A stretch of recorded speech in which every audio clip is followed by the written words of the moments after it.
Hello and welcome back to my channel. I'm Sam Zagar. Today we're going to be reading for a Splenic Manifestor. I've got a 6-2 Splenic Manifestor, so what do they want to know about? Okay, here's their primary question. Honestly, let her rip. I love the way you explain the four transformations in another reading. I trust you to guide me. If it helps you to know where I'm at, I've been mainly focused on health, my environment, and deconditioning. My energy's slowly coming back. The urge is feeling there, but I don't have inspiration or direction yet. I'm effing done being furniture and ready to take some action to find peace. This sounds like a manifestor wrote it. Okay, and then I ask, what's the problem that you need help with? Clarify why this is your question. I feel like I'm waiting too much and I'm definitely overcomplicating things while trying to get to my signature life. I want peace and love and money. Haha. Okay, the way that they wrote peace and love and money, I'm pretty sure that she's giving me back comedy from content that I posted where I shared the song by 21 Savage and someone else, Tiesto? Don't quote me. And it's like love or no, the song's called Both. And the lyric is they tell me that it's love or money. I want both. And that has been a very like significant, memorable song lyric for me, almost to the point of like affirmation. They tell me that it's love or money, but I want both. And this manifestor's like, give me even more. Give me my peace on top of that. Okay.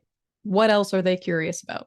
My two channels and maybe how to nurture or bring out these qualities. Okay. So let's get into their chart.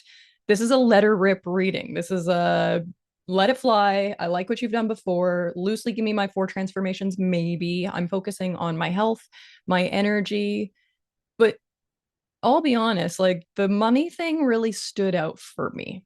So, where this manifestor left off with, and maybe my two channels, how to nurture them and bring out some qualities. When I pull up the body graph and I look at what are these first two channels that this person is even talking about, what do they have? I've got the channel of surrender and I've got the money line. Now, from a type perspective, I have a projected channel and I have a manifested channel because a manifestor can be made with either a manifested channel, motor to throat, or a combination of projected channels that eventually leads you from a motor to throat through multiple channels. So when I'm looking at this manifestor, we have one of the pure manifested channels, which is the money line. Now, a couple of things worth noting is that gate 45 going into the money line is the only tribal gate in the throat center. This is a purely manifested channel. There are only three purely manifested channels. There's the money line, which is in tribal circuitry. There's openness, which is an emotional channel that's in individual circuitry. And then there's transitoriness, which is another emotional channel, but it's in collective abstract circuitry. So, of the three pure manifested channels, you're either going to get tribal, individual, or collective through experience. Now, I'm dealing with the kind of manifestor here who has a pure manifested channel that is not only tribal, so we know it has a keynote of support. What kind of tribal? Like, look very specifically at what we're going through here, and we're going through the ego. This isn't tribal defense like down here in the cradle. This is egoic, tribal. There's a lot of material stuff that lives in here. You know, when I go back up into they tell me that it's love or money. I want both. And in this case, my manifestor is saying, I want peace as well. I want peace and love and money. To me, the peace and the money are kind of intrinsically linked together. And that's not something I would say for any manifestor. That's something I want to say specifically for a money line manifestor. Now, you could just have the channel of the money line and be a pure manifestor, and the ego would be the authority. You can have just the money line and this is an ego authority being. However, when you pair the money line with other pieces of definition, good chance the ego is not staying the authority. Because we're also attached to the channel of surrender here, the spleen is the authority. I have a very powerful egoic manifestor who still has to know how to surrender to the health wisdom of their spleen. Now, when I'm looking at the channel of surrender, I'm really looking at a business channel, a marketing channel, because it's part of a business stream. Think about why tribal is business. When people are looking at the channel of surrender, they tend to look at it as like a business, sales, and marketing channel. But the tribe is very much about support. The tribe is about institutions. The tribe is a lot about supporting the family through institutions.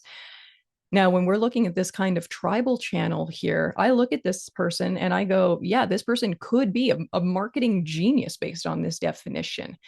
But what is the purpose of their marketing? It's honestly to make for a healthier tribe, because the marketing channel also doubles as the immune system channel in the body. This is the body that should keep someone very, very healthy if they respect their actual definition. Healthy if they respect their definition. The manifestor told me here that one of the things that they've been focusing on is their health, their environment, their deconditioning. So if I'm looking at this design and I go, they may have had some health issues. The first place I'm going to look at is, are these immune-based health issues? And is it because you've taken your health for granted? Are you taking your splenic definition for granted because you're really operating more from a place of the money line than surrender? It's such an interesting thing, right? Because the money line has the manifestor energy. Surrender has projector energy a bit because it's a projected channel. But as soon as you put a projected channel inside a manifestor aura, it doesn't work like a projected channel. You know, it's not like half of her is trying to grab someone's monopole and the other half of her is just trying to inform people and get them out of the way. All of her wants to inform people and get them out of the way. She has the power to move, to impact people, literally to push them out of the way. But is it smart and healthy for her to do it when she's doing it?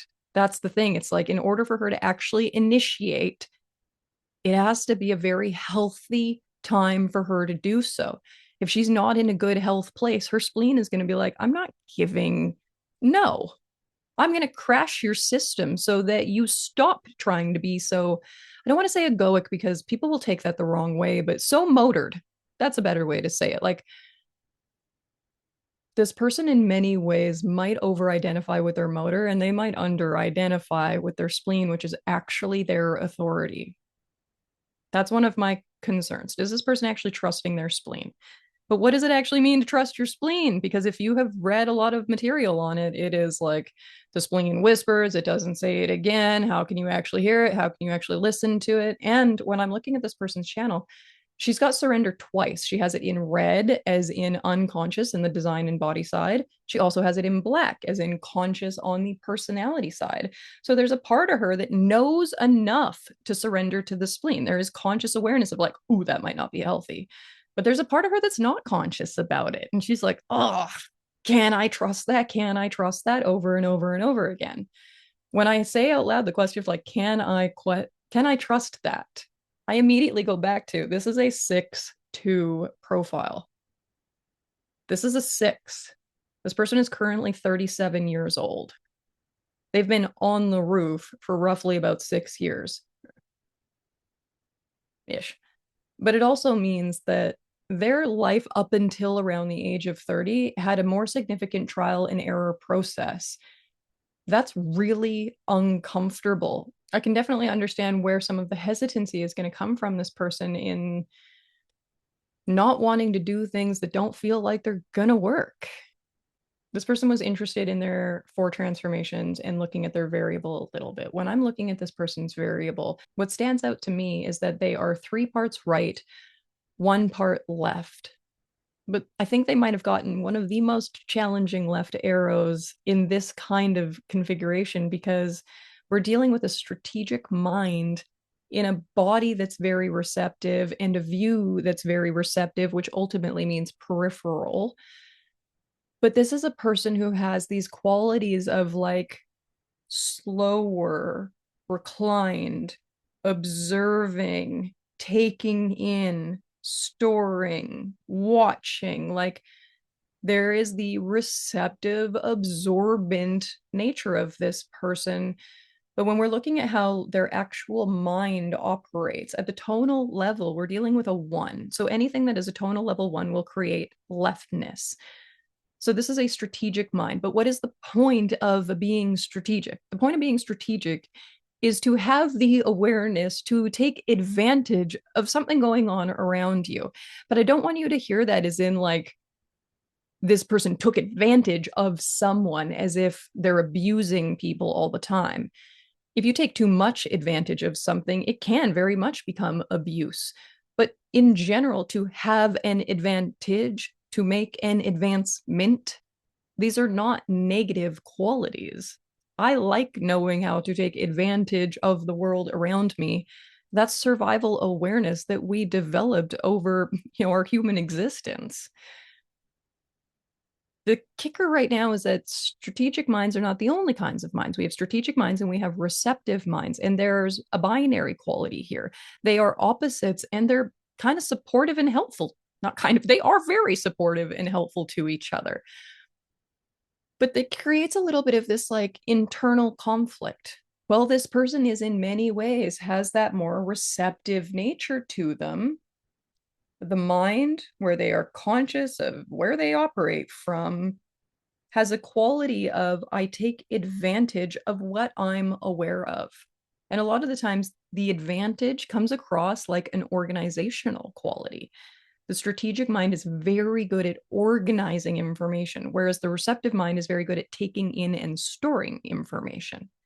I'm dealing with a left strategic mind here with a first tone, which really is called security sense.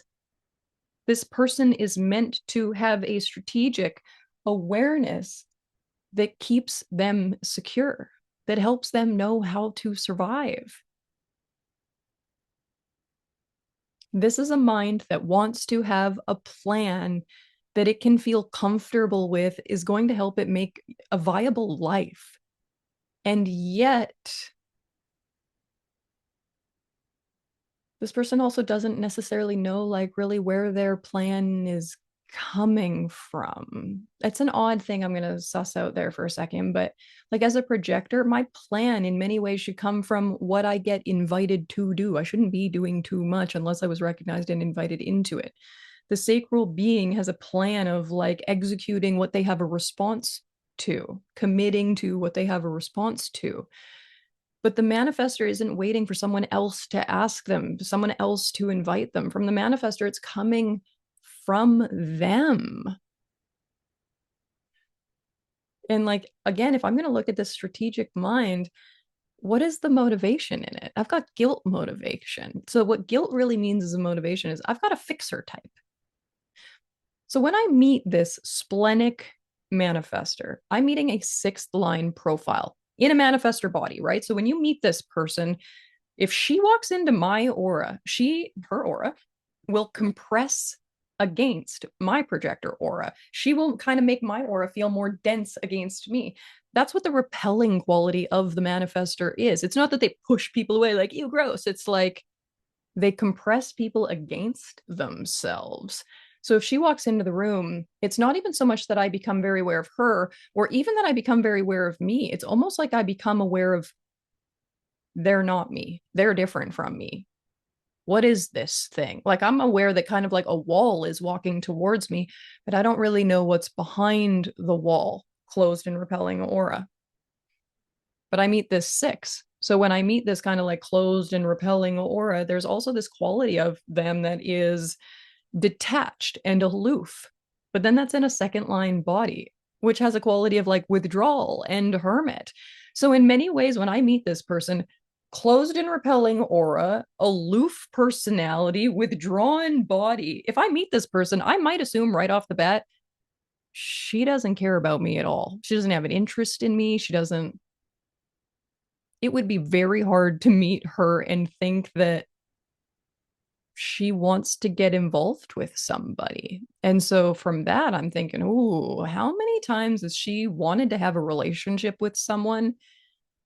And it was actually like very hard for her to energetically communicate that she wanted to have and so the energetic communication of that is actually very, very hard to read and very uncomfortable, which is where the informing comes from. And so why she's got to walk into the room and basically be like, hey, you, I know it doesn't feel that way, but I'm into you. Okay, so this person is also, oh God, it's going to get worse. This person is also low sound determination. And so when I already gave that feeling of like, I'm closed off, I'm kind of distant, I'm a little bit withdrawn, the guilt motivation is like, if I get involved, I'm going to have to fix things. That's a lot of effort. And then over on the brain side with determination, like how she meant to eat. She's a fifth color on either side. That's cool. You have guilt motivation on one side, but the fifth color on the other side is sound determination. But sound determination in a passive brain is going to be low sound determination. Passive brain is always going to tell me we're at a tonal level of 4, 5, or 6, which means that her cognition is feeling. Like all of them have feelings. So many people have asked me for readings and have a feelings cognition. Again, I find those patterns fascinating. Okay, so we are dealing with so many fives in this person at a color level, at a tonal level, which is so interesting because I'm dealing with a 6-2 as the actual profile, and I'm dealing with tribal as the actual channel circuitry. But the level of acoustic importance in this, the level of importance that the cheapers, the level of importance that are the level of importance that is placed on acoustics in this person's life. Again, I'm still not happy with that sentence. Never satisfied. This person cares a lot about how you talk to them. That's what I'm trying to say. If you're low sound and feelings cognition, plus guilt motivation, like this person, plus a defined vocal channel, like this person is, I don't want to say set. I do want to say sensitive. The low sound makes it sensitive. I don't mean emotionally sensitive. This person's actually like genetically sensitive to sound, not so much emotionally sensitive to sound. It would be curious to me to know what the emotions are like in this person because I always wonder what the difference is between having anger in a manifestor who's emotionally defined and having anger in a manifestor who is splenic defined. I think in many ways what you're dealing with the difference here is like hot or cold anger. Maybe even there. Because the spleen has like a hot, cold, hot, cold, hot, cold regulation, which is part of gate 44, which is part of her channel. So there's a hot, cold, on, off nature to this person. But in general, like this is kind of this is the reptilian gate. It's pretty cold. Like if you're just splenic in many ways, you're kind of cold blooded. But then you plug into the ego, and I'm like, tribal stuff is touch. Tribal stuff is warm. The ego starts to heat things up. And if you could go from the ego over to the solar plexus, you'd definitely be warming things up. And also, okay, think about that. Think about like where people were at in a point in evolution if the world is supposed to be colder. Think about how when we have a temperature change to the planet, it changes our environment, which allows for different mutations. The coming rave mutation is relying on the world warming up a little bit. That's a fun thing to think about. Okay. This person's focusing on their health. They're focusing on their environment. They're focusing on their deconditioning. When I hear health, in many ways, I think, how are they feeding their brain? Is she actually respecting the kind of sound that she wants? And can she tell that it's enhancing a quality of feelings cognition for her? But did she put her body in the right environment? She's 37 years old. She should have been in the right environment loosely for like the last 5 to 7 years now.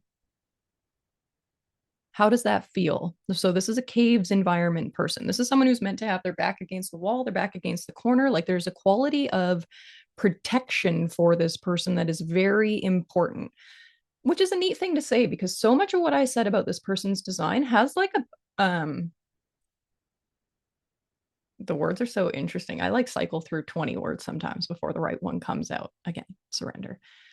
But she's not like, it's not heavy. It's not dense. It's not like impactful is part of the word, but there's strong, but also like we perceive we perceive manifestors to be a lot stronger than they actually are because of their aura. When something is closed and repelling and can push back against you and has impact, it creates a storyline like you're describing someone who's a bulldozer, which would make you think like this is a strong person who can run people over. But she's not really. She's only got 3 centers defined. Only one of them is a motor. She's caves. Like, she's not trying to run people over. In fact, she's really just trying to stay out of other people's way and just have her peace and hope people will stay out of her way.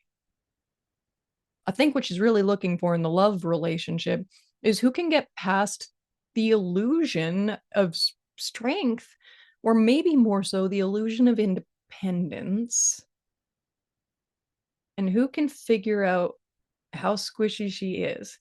Who is the person that she's meant to withdraw with, that she's meant to hermit with and have her harmony with? Sixth line, she's got a concept of like, as a six, what's my soulmate? Now, the bonding strategy for that is really gate 6.6, soulmate or not. But no matter what, like any profile line has somewhat of a bonding strategy. As a conscious three, there's a bonds made and broken. I mean, that's not really a good example because the bonding strategy is the same as just like the life strategy. But for the six, there's a soulmate or not component. So this person is looking to kind of like withdraw in peace with their soulmate, but they're also meant to have probably more financial ease than they currently do. When I look at the two channels here, I'm like, this is someone who should be fairly aware and able to master the Maya. So what's the problem here? And there's one significant thing that I want to say about the money line if it's experiencing financial problems, and that these manifestors can be rejected because they're controlling, but they're meant to be controlling, but the right kind of controlling. It's an odd thing to say. Like, gate 45 is kind of like the CEO and the dominion, and I have. And 21 is I'll run the project. I have the control, I have the management part of it. But it's tribal and it's supportive. And it's about like gathering together and distributing resources. And so this is not someone who's necessarily meant to be solo. It's not an individual manifestor. It's a tribal manifestor. Like, it's meant to support and be supported. And if support is lacking, then this manifestor's people is rejecting them in a way because they don't see this manifestor as an actual benefit to the tribe. Now think about benefit. Like, benefit is another word for support, like spousal support, child support, health benefits. Like, it's just a way that we take care of our people. If your people don't feel like you're taking care of them, unfortunately, they're also not going to take care of you.